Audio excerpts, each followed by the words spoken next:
This module is on assessment of patients who present with fatigue. The module includes a one-page background which provides useful context, so I encourage you to read it now before you proceed to the next slide. Another document titled Practical Primary Care Assessment is 4 pages in length. It presents a simple diagnostic scheme and then outlines a diagnostic approach.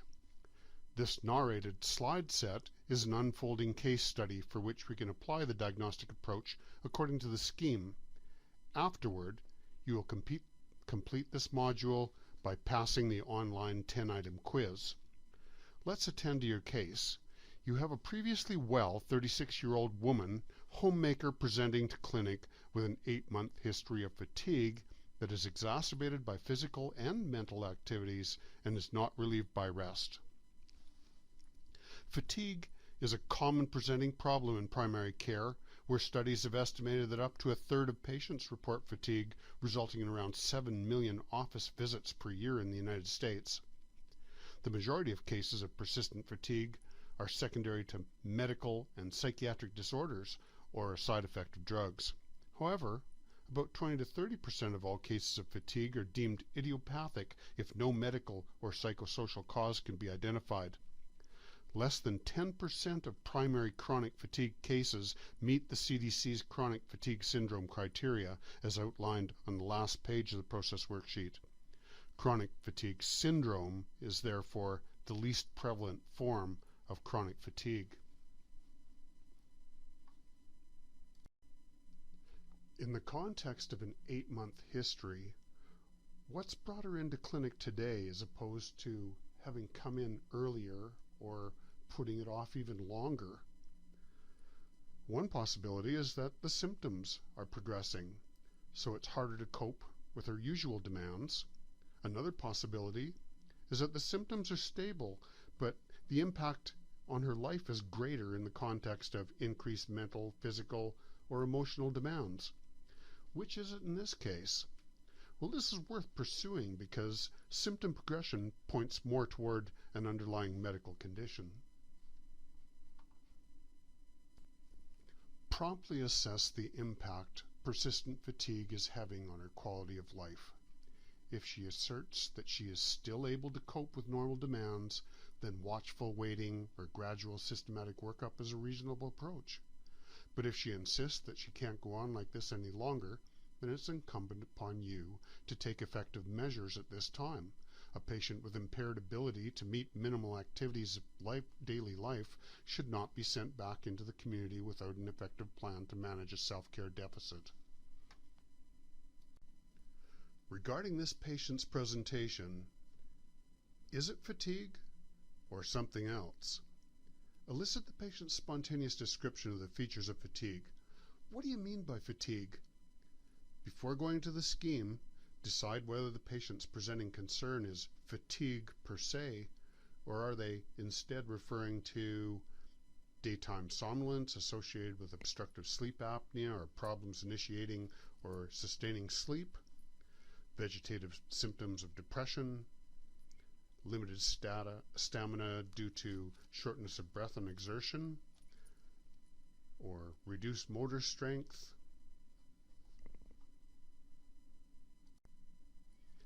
Fatigue is a subjective sensation of inadequate mental and physical energy to begin or continue usual activities, with delayed post-exertional recovery from the sensation of exhaustion. It has 4 features: a decline in volition to initiate activity, a perception of generalized weakness despite absence on physical exam of findings of weakness, reduced stamina, both mental and physical, and post-exertional malaise.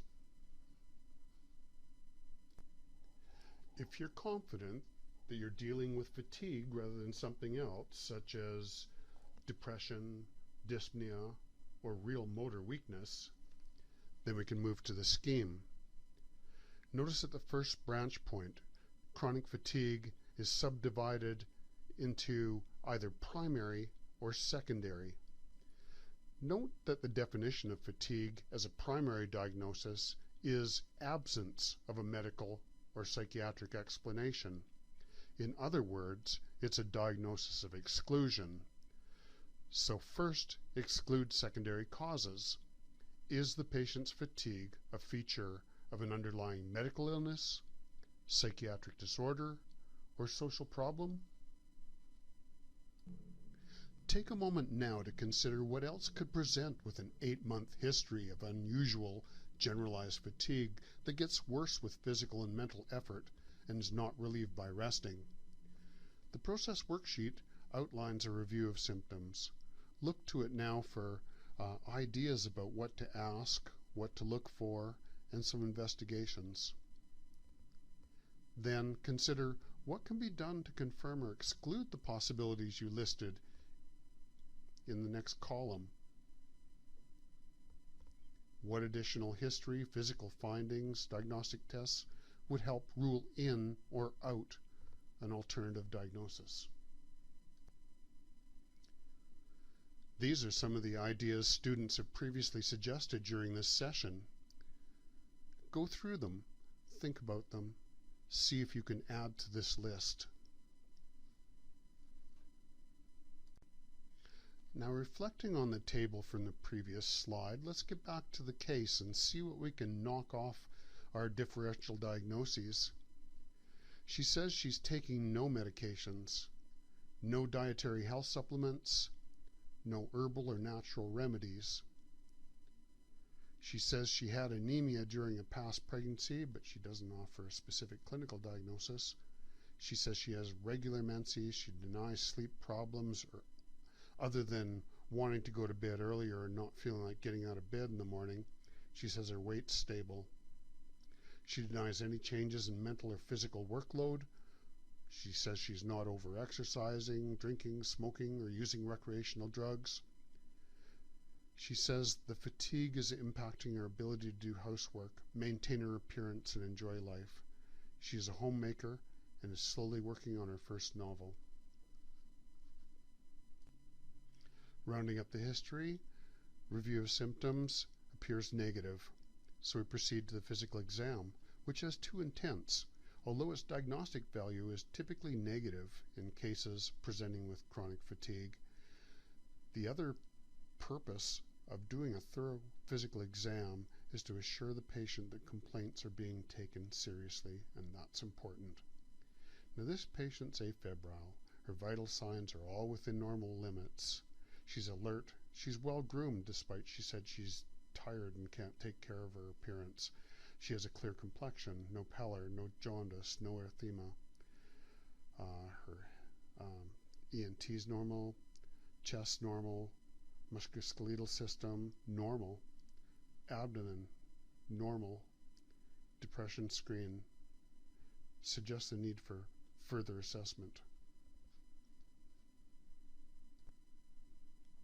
Remember that she denied symptoms of depression, and yet her depression screen suggested need for further assessment.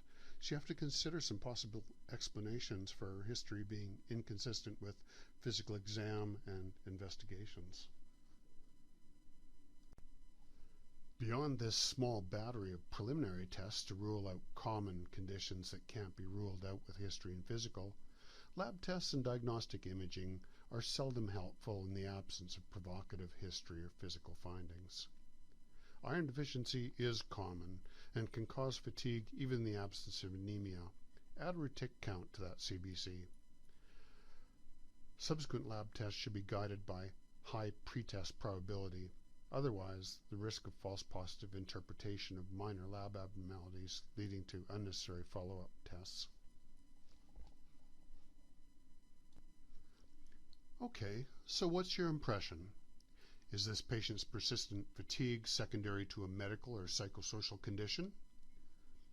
I'd agree that it remains to be resolved in this case the extent that depressive symptoms might be more incidental or might be truly instrumental in explaining her fatigue. If you proceed further to exclude depression as an explanatory diagnosis, you can accept the diagnosis of chronic fatigue as a primary disorder. Either chronic fatigue syndrome, if the CDC criteria are met, or idiopathic chronic fatigue if the CDC criteria are not met. When chronic fatigue is secondary to an underlying medical or psychosocial condition, then the next step is to treat the underlying medical or psychosocial condition. When chronic fatigue is determined to be primary disorder, then therapeutic options are the same for chronic fatigue syndrome as they are for idiopathic chronic fatigue. The difference is that the prognosis is less favorable for chronic fatigue syndrome. The options include cognitive behavioral therapy, graded exercise therapy, and sleep hygiene. Sleep hygiene should be recommended for all patients to promote restorative sleep while discouraging oversleeping. Graded exercise therapy is tricky. You have to prescribe exercise enough to get a therapeutic response, acknowledging that excessive exercise often makes the condition worse. Cognitive behavioral therapy has shown a lot of promise. This pitfall there is not enough expertise in terms of therapists for referral in face-to-face management of patients. An option has been to develop online cognitive behavioral therapies to make expertise available to more patients. This slide outlines an approach to fatigue proposed by the World Health Organization in its Mental Disorders in Primary Care Toolkit. Do you think it approximates the approach we've taken with our case study today?